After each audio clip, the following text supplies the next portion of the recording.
Hello everyone, welcome back to the YouTube channel. कैसे हैं आप लोग? मैं हूं आपकी मैथ मेंटोर सविता। तो आज हम लोग एक नया चैप्टर पढ़ने वाले हैं। हम लोग रियल नंबर ऑलरेडी ख़त्म कर चुके हैं, उसके सारे टॉपिक कवर करके, और सारा चैप्टर कंप्लीट हो गया है रियल नंबर्स का। तो आज हम एक नया टॉपिक पढ़ने वाले हैं and that is called the polynomials. तो जो लोग नए हैं, रियल नंबर्स उन्होंने नहीं पढ़ा है, तो डिस्क्रिप्शन में मैं सारे प्लेलिस्ट डाल दूँगी और वहाँ जाकर आप रियल नंबर भी कंप्लीट कर लीजिएगा। ओके, तो आज हम लोग पढ़ने वाले हैं पॉलिनोमियल्स चैप्टर में। आपके एग्जामिनेशंस में अराउंड आपका चार नंबर्स का पूछा जाता है एग्जाम में इस चैप्टर से। तो पॉलिनोमियल्स ऑलरेडी आप लोग 9th में पढ़े होंगे, तो नया टॉपिक है नहीं आपके लिए पॉलिनोमियल्स। लेकिन 9th में जो आपने पढ़ा है वो डिफरेंट है, 10th में डिफरेंट पढ़ना है और 9th में डिफरेंट पढ़ना है। तो ज़्यादा हार्ड है नहीं पॉलिनोमियल्स, आराम से इजी टॉपिक्स है और इजी क्वेश्चंस भी हैं। बस कंटिन्यू लेक्चर्स में बने रहिए, क्लास में बने रहिए, तो आराम से आपको समझ में आ जाएगा। ओके, तो पहले देख लेते हैं कि पॉलिनोमियल्स में हम लोग को क्लास 10th में क्या डिफरेंट पढ़ना है क्लास 9th से, और क्या क्या टॉपिक क्लास 10th में हम लोग के लिए ऐड किया गया है। ओके, तो चलिए शुरू करते हैं। पहले देखते हैं आपको कि कितना क्या क्या टॉपिक पढ़ना है, और आपका 4 नंबर का पूछा जाता है आपके एग्जाम में इस चैप्टर से, पॉलिनोमियल्स चैप्टर से। चलिए शुरू करते हैं। देखिए, आपको क्लास 10th में पॉलिनोमियल्स में आपको पढ़ना है इंट्रोडक्शंस ऑफ द पॉलिनोमियल्स, जो हालांकि आपको 9th में भी पढ़ना है। खैर, आप 9th छोड़िए, आप क्लास 10th पे आप में से कोई पढ़ा हो 9th या नहीं पढ़ा हो, कोई बात नहीं है। क्लास 10th में आप अच्छे से पढ़िए, आराम से समझ में आएगा। ज़्यादा हार्ड चैप्टर है नहीं, बहुत छोटा चैप्टर है और बहुत ही ईजी चैप्टर है। ओके, तो देखिए टॉपिक हम लोग को क्लास 10th में क्या क्या पढ़ना है। पहला तो इंट्रोडक्शंस ऑफ द पॉलिनोमियल्स पढ़ना है, उसके बाद टाइप्स ऑफ पॉलिनोमियल्स, जो ज़्यादा नहीं, थोड़ा बहुत हल्का फुल्का टाइप्स पढ़ना है। फिर ज्योमेट्रिकल्स मीनिंग पढ़ना है। इट मीन्स ये इस टाइप का है कि नंबर ऑफ जीरोज कितना होगा, इस टाइप का ये पढ़ेंगे हम लोग। फिर जीरोज ऑफ पॉलिनोमियल्स पढ़ेंगे, P X is equal to the zero, इस तरीके से। And then middle term split, ये इक्वेशंस होगा इस तरीके से। कोई इक्वेशंस रहा 2x² प्लस 2, इसको मिडिल टर्म स्प्लिट करना सीखेंगे, किस तरीके से हम लोग मिडिल टर्म स्प्लिट करते हैं इक्वेशंस को, और उस मेथड से हम लोग जीरो निकालना सीखेंगे, जीरोज। ओके, ये है आपका relations between the coefficient and relationship between zeros and coefficient, जो आपको बहुत इंपॉर्टेंट है। अगर क्वेश्चंस पूछे जाते हैं तो इसी टॉपिक से आपका पूछा जाएगा। ओके, उसके बाद formation of the quadratic polynomials, इससे भी आपको अगर क्वेश्चंस पूछे जाएंगे एग्जाम में तो डायरेक्ट इसी से पूछा जाएगा। ओके, तो समझ लिया क्या क्या पढ़ना है हम लोग को। तो चलिए देखते हैं, शुरू करते हैं पॉलिनोमियल चैप्टर। ओके, उसको पॉलिनोमियल क्या होता है उससे पढ़ने से पहले हम लोग जानते हैं कि अलजेब्रिक एक्सप्रेशंस क्या होता है, अलजेब्रिक एक्सप्रेशन क्या होता है, उसके बाद हम लोग जानेंगे पॉलिनोमियल्स क्या होता है। ओके, तो अलजेब्रिक एक्सप्रेशंस होता है कॉम्बिनेशंस ऑफ द टर्म। क्या होता है? Combinations of the term, combinations of terms using plus या माइनस। ओके, चलिए माइनस, चलिए देखिए समझते हैं क्या। देखिए, सपोज दैट ये दिया हुआ आपका 2x माइनस 3y+4, एंड इसको क्या बोलेंगे? इसको बोलेंगे हम लोग अलजेब्रिक एक्सप्रेशंस। क्या बोलेंगे इसको? हम लोग बोलेंगे algebraic expressions, algebraic expressions. Okay, expressions. देखिए, ये है टर्म्स का कॉम्बिनेशंस। क्या है ये? टर्म्स का कॉम्बिनेशंस है, कॉम्बिनेशंस है। ओके, टर्म्स का कॉम्बिनेशंस है। कैसे? देखिए, कॉम्बिनेशंस है। देखिए यहाँ पे ये वेरिएबल्स भी है, कांस्टेंट भी है, वेरिएबल भी कांस्टेंट से माइनस है, प्लस है, फिर ये कांस्टेंट है। आगे मैं वेरिएबल और कांस्टेंट बताऊंगी। ओके, तो ये इसको क्या बोलेंगे? इसको बोलेंगे अलजेब्रिक एक्सप्रेशंस। आगे बात समझ में चलिए, एक दो और एग्जांपल लेते हैं। जैसे x² + 4y + 3, ये क्या हो गया आपका? ये हो गया आपका अलजेब्रिक एक्सप्रेशंस। इसको क्या बोलेंगे? Algebraic expressions. फिर x² प्लस, ये x² भी आपका अलजेब्रिक एक्सप्रेशंस होगा। कैसे? देखिए, इसको इस तरीके से भी लिख सकते हैं, x² + 0, ये क्या हो गया आपका? ये भी आपका अलजेब्रिक एक्सप्रेशंस हो गया। क्या हो गया? Algebraic expression. फिर हो गया √x + 4y, इस टाइप का भी हो गया आपका ये अलजेब्रिक एक्सप्रेशंस। तो आई होप कि कन्फ्यूजन क्लियर होगा कि अलजेब्रिक एक्सप्रेशंस किसको बोलते हैं। देखिए यहाँ पे भी ये इस तरीके से पावर है, माइनस y का पावर 3/2 एंड प्लस t², ये भी आपका क्या हो गया? ये सारे के सारे आपका हो गया अलजेब्रिक एक्सप्रेशन। ओके, चलिए अब आगे बात समझ में कि अलजेब्रिक एक्सप्रेशंस किसको कहते हैं? Combinations of the term using plus और माइनस। ओके, प्लस होगा या फिर माइनस, दोनों होगा।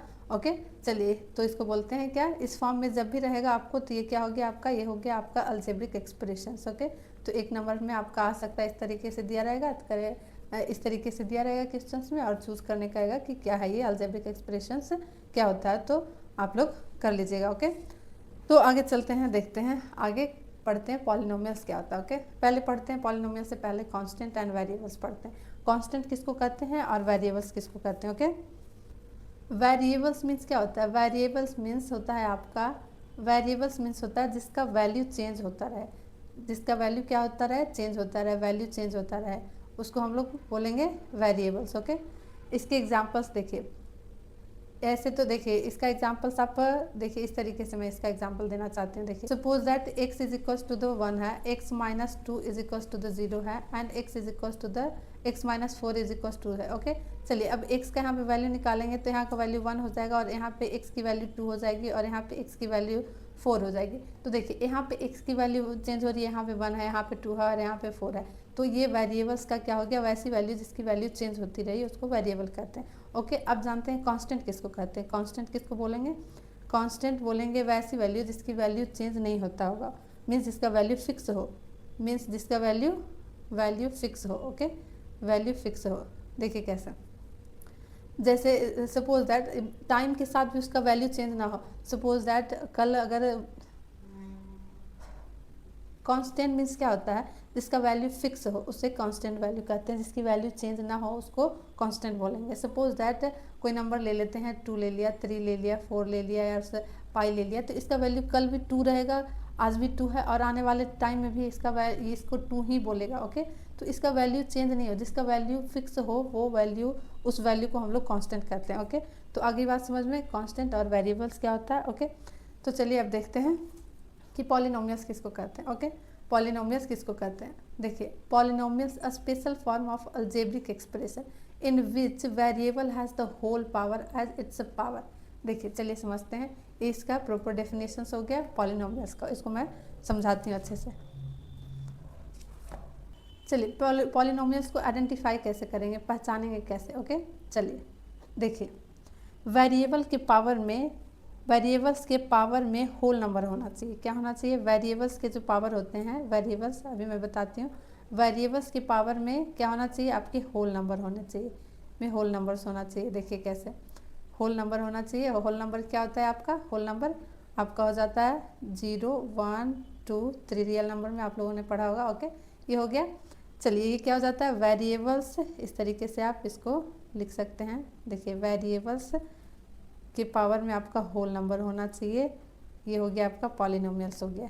ये सिंपल सा, एकदम सिंपल सा डेफिनेशन हो गया पॉलिनोमियल्स का। ओके, वेरिएबल्स के पावर में आपका होल नंबर होना चाहिए। चलिए एग्जांपल्स देख लेते हैं। देखिए एक तो हो जाता है अलजेब्रिक एक्सप्रेशंस। अभी अलजेब्रिक एक्सप्रेशंस मैंने बताया किस फॉर्म में होना चाहिए, इस तरीके से। देखिए इस तरीके से +4y+3 इस तरीके से ले लिया, तो ये अलजेब्रिक एक्सप्रेशंस हो रहा। तो पॉलिनोमियल्स क्या कर रहा है, आपका पॉलिनोमियल्स होना चाहिए, उसके वेरिएबल्स में होल पावर होना चाहिए। तो यहाँ पे वेरिएबल्स क्या है, वेरिएबल आपका x है और y है, और ये 4 और 3 कांस्टेंट है। ओके, तो वेरिएबल्स के पावर में होल नंबर्स होने चाहिए, तब आपका पॉलिनोमियल्स कहलाएगा। तो देखिए इसके वेरिएबल्स पावर में 2 क्या हो गया आपका पावर, ये हो गया आपका होल नंबर हो गया, तो ये आपका क्या होल नंबर है 2। ओके, तो ये आपका क्या हो गया, आपका ये हो गया आपका पॉलिनोमियल्स हो गया। आगे बात समझ में, ये हो गया आपको पॉलिनोमियल्स हो गया। तो आपको चेक करने आ सकता है कि check the value, identify the value, तो आपके क्वेश्चंस आ सकते हैं पॉलिनोमियल्स को आइडेंटिफाई करने के लिए। तो आप एक नंबर्स में आ सकता है एमसीक्यू वगैरह में, तो आप चेक कर सकते हैं इजीली कि पॉलिनोमियल्स कौन सा आपका पॉलिनोमियल्स है और कौन सा पॉलिनोमियल्स नहीं है। ओके, चलिए देखिए, डिग्री ऑफ पॉलिनोमियल्स, वेरिएबल की सबसे हाईएस्ट पावर अवेलेबल हो उसको हम लोग डिग्री ऑफ द पॉलिनोमियल्स कहेंगे। वेरिएबल्स की हाईएस्ट पावर, वेरिएबल की हाईएस्ट पावर अवेलेबल हो उसे हम लोग डिग्री ऑफ द पॉलिनोमियल्स बोलेंगे। देखिए कैसे अवेलेबल्स, तो देखिए सपोज दैट ये आपका अलजेब्रिक एक्सप्रेशन हो गया 3x² 4x - 3x² +2। तो यहाँ पे और इसको डिनोट करते हैं, डिग्री ऑफ पॉलिनोमियल्स को डी से डिनोट करते हैं। ओके, तो आप यहाँ पे देख लीजिए कि यहाँ पे क्या हो जाएगा, आपको डिग्री ऑफ पॉलिनोमियल्स क्या हो जाएगा, वेरिएबल की हाईएस्ट पावर। तो देखिए यहाँ पे x की पावर 3 है, यहाँ पे x की पावर 2 है, तो यहाँ पे d क्या हो गया, d का वैल्यू आपका क्या हो गया, डिग्री ऑफ द पॉलिनोमियल्स क्या हो जाएगा आपका, वेरिएबल की सबसे हाईएस्ट पावर। यहाँ पे 2 है और यहाँ पे 3 है, तो वेरिएबल की सबसे हाईएस्ट पावर ये हो गई, हाईएस्ट पावर, तो यहाँ पे डी की वैल्यू हो जाएगी आपकी क्या 3 हो जाएगी। ओके चलिए, कभी कभी क्वेश्चंस में आपको यहाँ पे डायरेक्ट दिया हुआ है और कभी कभी क्वेश्चंस आपको टेढ़ा दे सकता है, तो आपको वहाँ पे पूछेगा कि डिग्री ऑफ पॉलिनोमियल्स क्या होगा। ओके तो चलिए यहाँ पे एक क्वेश्चंस देखते हैं, यहाँ देख लेते हैं। देखिए यहाँ पे एक क्वेश्चंस है, तो कह रहा है find the degree of polynomials, find the degree of polynomials. Okay इस तरीके से है। और क्वेश्चंस आपका हो गया यहाँ पे देखिए x + 1 and x square minus x के पावर 4 एंड +1 इस तरीके से। ओके तो अब इसमें पूछ रहा है कि डी क्या हो गया। ओके डी क्या हो गया, डिग्री ऑफ द पॉलिनोमियल्स क्या हो गया। तो देखिए इस क्वेश्चन में आप क्या करेंगे, डायरेक्ट आप देखेंगे और कहेंगे कि इसकी हाईएस्ट पावर 4 है, तो यहाँ पे डी की पावर 4 हो जाएगी। ओके तो ऐसा आप करेंगे तो ये बिल्कुल ही गलत हो जाएगा। ओके देखिए कैसे जानते हैं, यहाँ पे आपको पहले इसको सॉल्व करना पड़ेगा। ओके उसके बाद आपको हाईएस्ट पावर चेक करेंगे, तो क्या करेंगे, इनटू में दिया हुआ है तो इसको मल्टीप्लाई कर लेंगे। ओके मल्टीप्लाई करेंगे, उसके बाद देखेंगे, इसको सॉल्व करने के बाद आपको पता चलेगा। देखिए ऐसे डायरेक्ट देखिएगा तो आप डिग्री ऑफ पॉलिनोमियल्स क्या लिख देंगे, 4 लिख देंगे, जो कि टोटल गलत है। ओके यहाँ पे पहले क्या करेंगे, इसको सॉल्व करेंगे। चलिए सॉल्व करते हैं। तो देखिए इसको मल्टीप्लाई करेंगे इतना पूरा से, तो चलिए इसको मल्टीप्लाई करेंगे तो क्या हो जाएगा, x³ - x square - x power 4 and plus x square हो गया -एक्स पावर 4 +1। ओके क्या क्या कैंसिल हो रहा है, ये कैंसिल हो रहा है, ये कैंसिल हो रहा है, ये कैंसिल हो रहा है, माइनस प्लस एंड देन क्या बच गया आपका बच गया x³ - x5 - x power 4 and +1। तो अब यहाँ पे आप बताइए कि डिग्री ऑफ द पॉलिनोमियल्स क्या हो गया, डिग्री ऑफ द पॉलिनोमियल्स क्या हो गया। यहाँ पे अब देखिए आपको कंफर्म दिख रहा है, डिग्री ऑफ पॉलिनोमियल्स क्या हो जाएगा। यहाँ पे सबसे हाईएस्ट पावर यहाँ पे क्या अवेलेबल, देखिए 3 भी है, 5 भी है, 4 भी है, तो हाईएस्ट पावर आपका क्या हो गया 5, तो यहाँ पे क्या हो जाएगा 5। तो degree of the polynomials D आपका इसमें क्या हो गया, आपका 5 होगा। तो आपको कभी कभी डायरेक्ट देगा और कभी कभी घुमा कर देगा, तो एग्जाम में कभी भी डायरेक्ट नहीं देता, आपको इसी तरीके फॉर्म में देगा। तो आपको सॉल्व करके पूरा है, उसके बाद आप degree of the polynomials find out करिएगा। ओके आगे बात समझ में, डिग्री ऑफ द पॉलिनोमियल्स। चलिए चलते हैं आगे।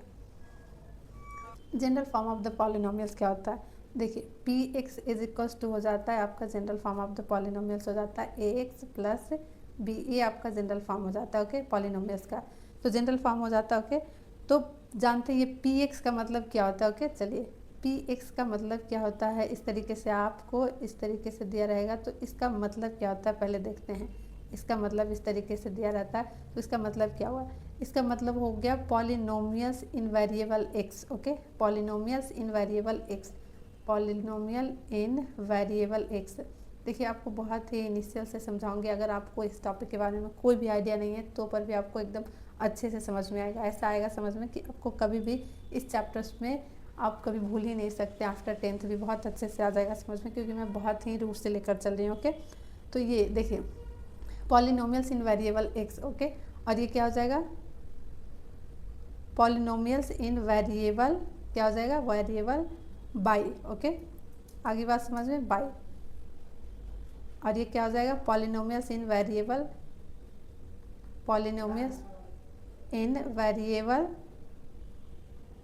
टी। ओके आगे बात समझ में, चलिए ये बाई हो गया, ये पॉलिनोमियल्स इन वेरिएबल एक्स, पॉलिनोमियल्स इन वेरिएबल, इसका मतलब सपोज दैट ये हो गया अगर g(x) दिया हो। ओके तो इसका मतलब क्या हो जाएगा आपका पॉलिनोमियल्स इन वेरिएबल एक्स, ये भी हो जाएगा। और फिर क्या हो जाएगा, अगर ये दिया हुआ कुछ और भी दिया हुआ है f x इस तरीके से दिया रहेगा, तो पॉलिनोमियल्स इन वेरिएबल बाई, अगर यहाँ पे कुछ और z दिया रहे या फिर इस तरीके से, तो आप समझ जाइएगा कि इसका मतलब क्या होता है। ओके तो चलिए आगे बात समझ में, ये चलिए आगे देखते हैं।